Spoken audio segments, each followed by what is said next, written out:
एक बार एक किसान परमात्मा से बड़ा नाराज हो गया।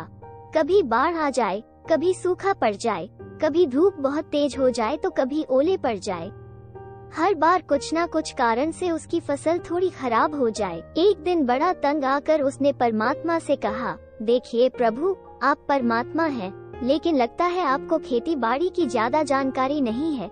एक प्रार्थना है कि एक साल मुझे मौका दीजिए, जैसा मैं चाहूँ वैसा मौसम। अब देखना मैं कैसे अन्न के भंडार भर दूंगा। परमात्मा मुस्कुराए और कहा, ठीक है, जैसा तुम कहोगे वैसा ही मौसम दूंगा, मैं दखल नहीं करूंगा। किसान ने गेहूं की फसल बोई। जब धूप चाही तब धूप मिली, जब पानी तब पानी। तेज धूप, ओले, बाढ़, आंधी तो उसने आने ही नहीं दी। समय के साथ फसल बढ़ी और किसान की खुशी भी, क्योंकि ऐसी फसल तो आज तक नहीं हुई थी। किसान ने मन ही मन सोचा, अब पता चलेगा परमात्मा को कि फसल कैसे करते हैं। बेकार ही इतने बरस हम किसानों को परेशान करते। फसल काटने का समय भी आया।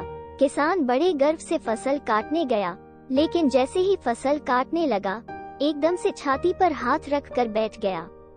गेहूं की एक भी बाली के अंदर गेहूं नहीं था, सारी बालियां अंदर से खाली थी। बड़ा दुखी होकर उसने परमात्मा से कहा, प्रभु ये क्या हुआ?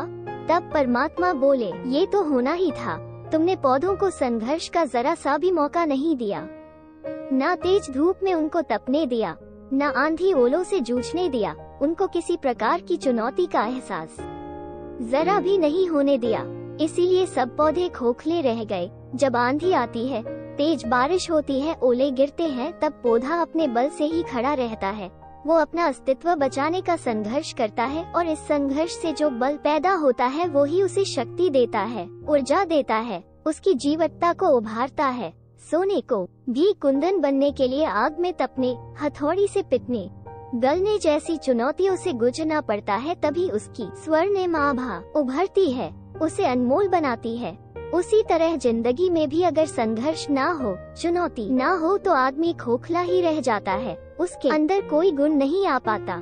ये चुनौतियाँ ही हैं जो आदमी रूपी तलवार को धार देती है, उसे सशक्त और प्रखर बनाती है। अगर प्रतिभाशाली बनना है तो चुनौतियाँ तो स्वीकार करनी ही पड़ेगी, अन्यथा हम खोखले ही रह जाएंगे। अगर जिंदगी में प्रखर बनना है, प्रतिभाशाली बनना है, तो संघर्ष और चुनौतियों का सामना तो करना ही पड़ेगा।